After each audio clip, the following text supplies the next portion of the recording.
السلام علیکم ورحمۃ اللہ وبرکاتہ. نحمده ونصلي على رسوله الكريم اما بعد فاعوذ بالله من الشيطان الرجيم. بسم الله الرحمن الرحيم. رب اشرح لي صدري ويسر لي امري واحلل عقدة من لساني يفقهوا قولي. ناظرین، ہماری آج کی گفتگو کا موضوع ہے روزہ اور افطاری.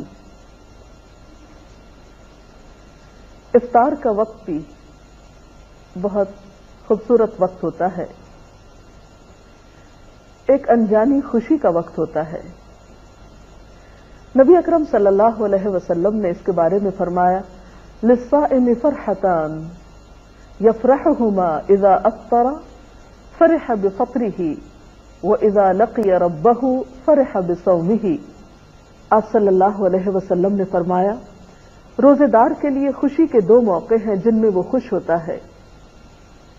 جب وہ روزہ افطار کرتا ہے تو اپنا روزہ کھولنے سے خوش ہوتا ہے، اور جب وہ اپنے رب سے ملاقات کرے گا تو اپنے روزے سے خوش ہوگا، یعنی اس کا اجر و ثواب سامنے پا کر. تو بات یہ ہے کہ افطار کا یہ وقت نہایت اہم وقت ہے. یہ وقت کب شروع ہوتا ہے؟ قرآن پاک میں اللہ سبحانہ وتعالیٰ فرماتے ہیں، ثم اتموا الصیام الی اللیل، پھر پورا کرو روزے کو رات تک. گویا جب رات کا آغاز ہو جائے، رات شروع ہو جائے، سورج غروب ہو جائے تو وہ روزے دار کے روزے افطار کرنے کا وقت ہوتا ہے. غروب آفتاب روزہ افطار کرنے کی شرط ہے، اس سے پہلے روزہ افطار نہیں کیا جا سکتا.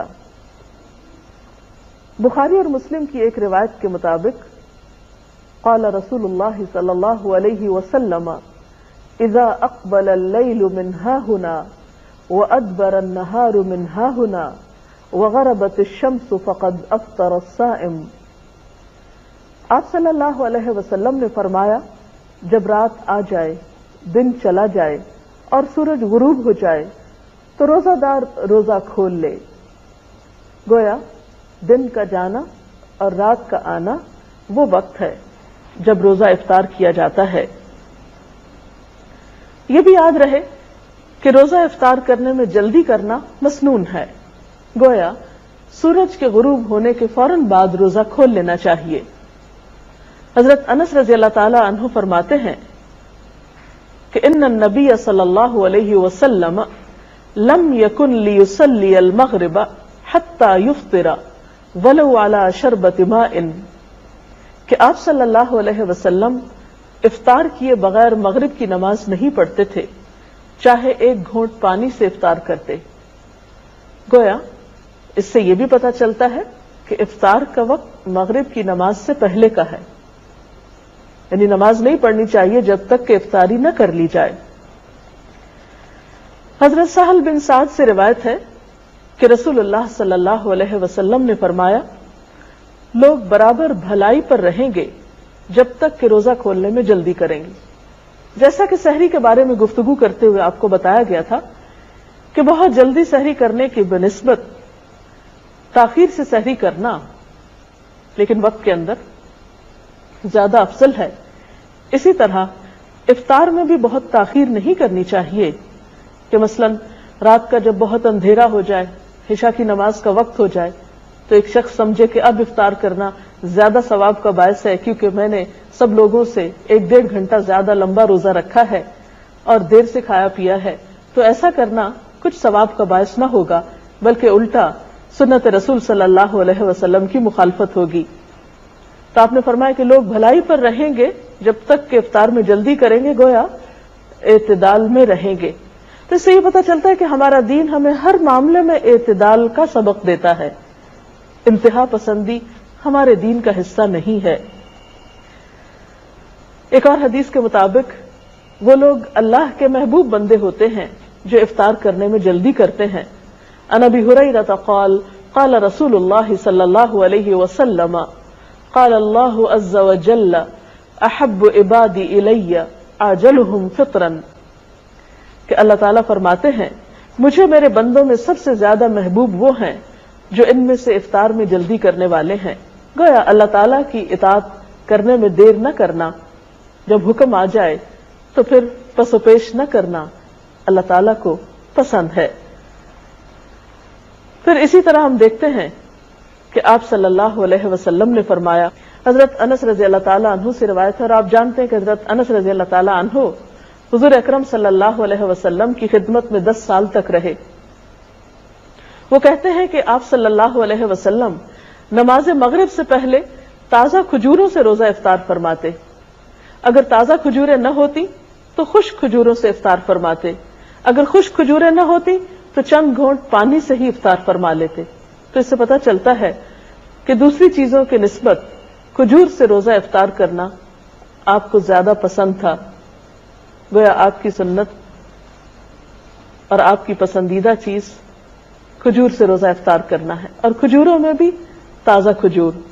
لیکن ضروری نہیں کہ ہر شخص کے پاس کھجوریں ہوں، اور یہ بھی ضروری نہیں کہ تازہ کھجوریں ہوں. تو اگر میسر ہو، ممکن ہو، تو ایسا کرنا زیادہ بہتر ہے. اور اگر یہ چیز میسر نہ ہو تو اس کے بعد پانی پینا زیادہ بہتر ہے، کیونکہ پانی پاک کرنے والی چیز ہے. افطاری کے سلسلے میں ایک اور بات کا ہم سب کو خیال رکھنا چاہیے کہ یہ وقت بھی دعاؤں کی قبولیت کا وقت ہے. جیسے سحری کے سلسلے میں آپ کو بتایا گیا تھا کہ وہ وقت ذکر الہی کا وقت ہے، دعاؤں کی قبولیت کا وقت ہے. اسی طرح افطار کا وقت بھی دعاؤں کی قبولیت کا وقت ہے. اس سلسلے میں ہم دیکھتے ہیں کہ آپ صلی اللہ علیہ وسلم نے فرمایا، ثلاث دعوات لا ترد، دعوت الوالد ودعوت الصائم ودعوت المسافر، کہ 3 آدمیوں کی دعا رد نہیں کی جاتی: باپ کی دعا، روزہ دار کی دعا اور مسافر کی دعا. تو گیا انسان ان تینوں حالتوں سے فائدہ اٹھا سکتا ہے. والدین کو اپنے بچوں کے لیے خصوصی دعائیں کرنی چاہیے. اسی طرح روزہ دار افطار کے وقت خاص طور پر دعا کرے، دن میں بھی دعا کر سکتا ہے لیکن خصوصاً افطار کے وقت. اور اسی طرح مسافر بھی عام دنوں کی نسبت سفر کی حالت میں اللہ تعالیٰ کے زیادہ قریب ہوتا ہے، اس لیے اس کو اس موقع سے بھی فائدہ اٹھانا چاہیے. افطاری کے لیے آپ صلی اللہ علیہ وسلم نے خود بھی دعا سکھائی ہے. عن ابن عمر قال كان النبي صلى الله عليه وسلم اذا افطر قال ذهب الظمأ وابتلت العروق وثبت الاجر ان شاء الله، جس کا ترجمہ ہے پیاس ختم ہو گئی، رگیں تر ہو گئیں اور روزے کا ثواب پکا ہو گیا انشاءاللہ. اسی طرح افطار کی کچھ اور دعائیں بھی آپ نے سکھائیں. حضرت معاذ بن زہرہ سے روایت ہے کہ نبی صلی اللہ علیہ وسلم جب روزہ افطار کرتے تو فرماتے، اللہم لک صمت وعلی رزقک افطرت. اس کا ترجمہ ہے، اے اللہ، تیرے ہی لیے میں نے روزہ رکھا اور تیرے ہی رزق پر میں نے افطار کیا. جیسا کہ آپ جانتے ہیں کہ افطار کرنا اور افطار میں جلدی کرنا بابرکت ہے، اسی طرح افطاری کے وقت بھی دوسروں کی غم گساری اور دوسروں کی دلجوئی اور دوسروں کے حقوق کا لحاظ رکھنا بہت ضروری ہے. اسی لیے ہم دیکھتے ہیں کہ نبی اکرم صلی اللہ علیہ وسلم نے دوسروں کا روزہ افطار کرنے کی بھی ترغیب دلائی ہے. حدیث میں آتا ہے کہ جس نے روزہ دار کو روزہ افطار کرایا اسے بھی اتنا ہی اجر ملے گا جتنا اجر روزہ دار کے لیے ہوگا، اور روزہ دار کے اجر سے کوئی چیز کم نہ کی جائے گی. تو اس سے پتہ چلتا ہے کہ اگر ایک انسان دوسروں کے روزے افطار کرانے کا اہتمام کرتا ہے تو وہ ایک بہت بڑے اجر کو سمیٹتا ہے. اور اس میں بھی پھر بات یہ ہے کہ کس چیز سے کسی کا روزہ افطار کرایا جائے. کیا اس کے لیے ضروری ہے کہ ایک بہت بڑی افطار پارٹی کا ہی اہتمام کیا جائے، یا ایک دیگ ہی پکائی جائے، یا کوئی خاص قسم کا اہتمام ہو؟ نہیں، یہ ثواب ہر وہ شخص پا سکتا ہے کہ جو لسی کا ایک گھونٹ یا ایک کھجور یا پانی کا ایک گھونٹ پلا کر ہی کسی کا روزہ افطار کراتا ہے، اس کو بھی یہ سارا اجر و ثواب حاصل ہوتا ہے. اب روزہ افطار کرنے والے کو ایک اور ادب اور اخلاق یہ سکھایا گیا. اب آپ دیکھیے کہ روزہ افطار کرانے والے نے تو یہ اجر پا لیا، لیکن جو شخص روزہ افطار کر رہا ہے اسے جواب میں کیا رویہ اختیار کرنا چاہیے؟ اسے بھی ایک ادب اور اخلاق سکھایا گیا کہ وہ افطار کرانے والے کے لیے دعا کرے، اور وہ دعا بھی آپ صلی اللہ علیہ وسلم نے خود سکھا دی۔ عن انس قال كان رسول الله صلى الله عليه وسلم اذا افطر عند قوم قال افطر عندكم الصائمون واكل طعامكم الابرار وتنزلت عليكم الملائكه۔ حضرت انس روایت کرتے ہیں کہ نبی صلی اللہ علیہ وسلم جب کسی کے ہاں روزہ افطار فرماتے تو ان کو یہ دعا دیا کرتے تھے، افطر عندکم الصائمون واکل طعامکم الابرار وتنزلت علیکم الملائکہ، جس کا ترجمہ ہے روزہ دار تمہارے ہاں روزہ افطار کرتے رہیں، نیک لوگ تمہارا کھانا کھاتے رہیں اور فرشتے تمہارے ہاں نازل ہوتے رہیں۔ تو گویا اس سے یہ پتہ چلتا ہے کہ اس موقع پر دوسرے کا دل خوش کرنا اور اس کے لیے اچھی اچھی دعائیں کرنا ایک بہترین عمل ہے۔ تو آج کی گفتگو کا خلاصہ یہ ہے کہ روزہ مکمل کر کے افطار کرنا چاہیے، افطار میں جلدی کرنی چاہیے، افطار کے لیے افضل چیز کھجور اور پانی ہے، افطاری کے وقت دعائیں کرنی چاہیے اور مسنون دعا یاد کر لینی چاہیے، اگر یاد نہ ہو تو لکھی ہوئی سامنے رکھ کر پڑھ لینی چاہیے۔ اسی طرح دوسروں کا روزہ افطار کرانے کا بھی اہتمام کرنا چاہیے، لیکن اس معاملے میں بھی اعتدال کی ضرورت ہے۔ ایسا نہ ہو کہ اس اہتمام میں پڑھ کر انسان اپنی مغرب کی نماز بھی کھو دے یا تراویح کے لیے ہمت ہار بیٹھے۔ ہمارا دین اعتدال کا دین ہے، اس میں ایک طرف اللہ کے حقوق ہیں اور دوسری طرف بندوں کے ہیں، اور دونوں ہی اپنی جگہ بہت اہم ہیں۔ اگر اس سلسلے میں آپ کا کوئی سوال ہو تو آپ کر سکتے ہیں۔ ابھی ہم نے آپ کی گفتگو میں سنا کہ افطاری کا وقت جو ہے وہ دعاؤں کی قبولیت کا ٹائم ہے، لیکن عام طور پہ ہمارے گھرانوں میں دیکھا گیا ہے کہ اس وقت افطاری کی تیاری میں زیادہ دھیان ہوتا ہے اور دعاؤں کی طرف جو ہے وہ دھیان کم ہوتا ہے، تو اس چیز کو کیسے امپروو کیا جا سکتا ہے؟ جی شکریہ۔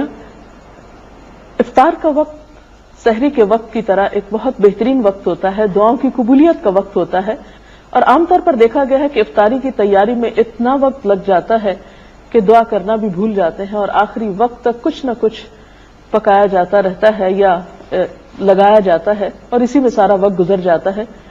اس سلسلے میں بات یہ کہ ایک تو اوور ایٹنگ روزے کے سارے مقصد کو ختم کر دیتی ہے، پھر بعض اوقات طبیعت میں اتنی گرانی ہوتی ہے کہ اس کے بعد نماز جو ہے وہ ایک بہت بوجھل اور مشکل کام محسوس ہوتا ہے، پھر اسی طرح اسراف بھی ہوتا ہے۔ تو اس میں بھی اعتدال کی ضرورت ہے۔ انسان افطاری کی تیاری میں اگر جلدی کرے اور آخری وقت یعنی روزہ افطار کرنے سے پہلے کے کچھ لمحات جو ہیں وہ تمام کاموں کو چھوڑ کر خصوصی طور پر دعائیں کرنے میں گزارے تو یہ ایک بہت بہترین عمل ہوگا۔ ہم میں سے ہر شخص محتاج ہے، ہر شخص کسی نہ کسی مشکل کا شکار ہے۔ ہم بعض اوقات دوسروں سے کہتے ہیں کہ آپ ہمارے لیے دعا کریں، وہ بھی ایک اچھی بات ہے، کروا سکتے ہیں دوسروں سے دعا، لیکن جب ہمارے اپنے پاس ایک وقت ہوتا ہے دعا کرنے کا، ہمیں اللہ تعالیٰ خود موقع دے رہے ہیں، اور انسان خود اپنے لیے جیسی دعا کر سکتا ہے سنجیدگی کے ساتھ، اخلاص کے ساتھ، آہوزاری کے ساتھ، وہ کوئی دوسرا کیسے کر سکتا ہے؟ اور پھر جب اللہ تعالیٰ ہمیں ایسے مواقع دے رہے ہیں کہ جب وہ خود بتاتے ہیں کہ یہ قبولیت کا وقت ہے، مانگو مجھ سے، ان مواقع کو بھی ہم ادھر ادھر کی چیزوں میں گنوا دیتے ہیں، تو یہ ہمارے لیے باعث حسرت ہو سکتا ہے۔ اس لیے ان اوقات کو آپ بہترین طریقے سے استعمال کریں۔ مثلا آپ کیا کریں کہ اگر آپ کسی کے ہاں افطار کر رہے ہیں یا اپنے گھر میں افطار کر رہے ہیں تو افطاری سے پہلے جو بھی میسر ہو وہ قریب رکھ لیا جائے، اور پھر یکسو ہو کر اللہ تعالیٰ سے مناجات کی جائیں، ذکر کیا جائے، دعا کی جائے، اور پھر جب وقت آ جائے تو اس وقت افطار کر لی جائے، اور پھر نماز مغرب میں جلدی کی جائے۔ ایسا نہ ہو کہ ہم افطار کرنے میں اتنی تاخیر کریں کہ نماز کا وقت بہت لیٹ ہو جائے، کیونکہ نماز کا افضل وقت زیادہ بہتر ہے نماز کی ادائیگی کے لیے اجر و ثواب کے اعتبار سے، تو اس کا اہتمام بھی رہے۔ اور پھر بعد میں اگر کھانا کھا رہے ہیں تو اتنا زیادہ پیٹ بھر کے کھانا نہ کھائیں کہ عشاء کی نماز اور تراویح میں مشکل ہو۔ تو ان چند باتوں کا دھیان رکھنا بے حد ضروری ہے۔ السلام علیکم۔ میرا آپ سے سوال ہے کہ بادلوں کی وجہ سے کبھی کبھی سورج چھپ جاتا ہے، ایسا لگتا ہے جیسے غروب ہو گیا ہے، اور ہم اگر روزہ کھول لیتے ہیں تو کیا وہ ہو جائے گا؟ وقت سے پہلے روزہ افطار کر لیا جائے تو اس سے روزہ نہیں ہوتا، اس روزے کو آپ کو دہرانا ہوگا۔ کوئی اور سوال؟ افطار پارٹی کے متعلق قرآن کی روشنی میں کیا دلیل ہے؟ اس میں کوئی شک نہیں کہ مل کر کھانے میں برکت ہوتی ہے، یا افطار کے موقع پر آپ خود افطار اکیلے کرنے کی بجائے کسی دوسرے کو بھی شریک کر سکتے ہیں، دوستوں کو، عزیزوں کو، رشتہ داروں کو، لیکن عام طور پر اس میں بھی ہم حد اعتدال سے بڑھ جاتے ہیں۔ بعض اوقات صرف امیر لوگوں کو اس میں دعوت دیتے ہیں، یہ صرف اپنے خاندان کے چند مخصوص لوگوں کو دعوت دیتے ہیں، اور غریبوں کو اس موقع پر بھلا دیا جاتا ہے، جبکہ رمضان کا مہینہ تو ہے ہی شہر المواسات، ایک دوسرے کی غم گساری کرنے کا مہینہ ہے، ایک دوسرے کی ہمدردی کا مہینہ ہے۔ تو اس معاملے میں جہاں آپ اپنے رشتہ داروں کو یاد رکھیں، دوستوں کو یاد رکھیں، اپنے ساتھ کام کاج میں شریک لوگوں کو یاد رکھیں، یا کسی بھی طرح جاننے والوں کو، وہاں ان لوگوں کو بھی ضرور یاد رکھیں کہ جو نہ آپ کے رشتہ دار ہیں، نہ دوست ہیں، نہ تعلق دار ہیں، لیکن وہ آپ کی افطار کے کہیں زیادہ مستحق ہیں، اور ان کے دل سے نکلی ہوئی دعائیں آپ کے لیے کہیں زیادہ فائدہ مند ہو سکتی ہیں۔ تو اس معاملے میں بھی ہمیں دیکھنا چاہیے۔ حضرت ابراہیم علیہ السلام اپنے کھانے میں ضرور کسی کو شریک کیا کرتے تھے، انبیاء کی سنت یہی ہے، آپ صلی اللہ علیہ وسلم بھی اس معاملے میں دوسروں کا خیال رکھا کرتے تھے۔ تو افطار پارٹی کی جا سکتی ہے، لیکن حد اعتدال کے اندر، جس سے دوسرے فرائض متاثر نہ ہوں۔ صحابہ کرام کا عام طور پر رجحان یہ ہوتا تھا کہ رمضان میں ایک دوسرے سے اجنبی ہو جایا کرتے تھے، تاکہ زیادہ سے زیادہ وقت ان کو عبادت کے لیے مل سکے۔ تو اگر ہماری عبادات پر اثر نہ پڑے اور ہماری روحانیت متاثر نہ ہو تو میل جول میں حرج نہیں ہے۔ اس کے ساتھ ہی ہمارے آج کے پروگرام کا وقت ختم ہوا چاہتا ہے۔ کل تک کے لیے اجازت چاہتے ہیں۔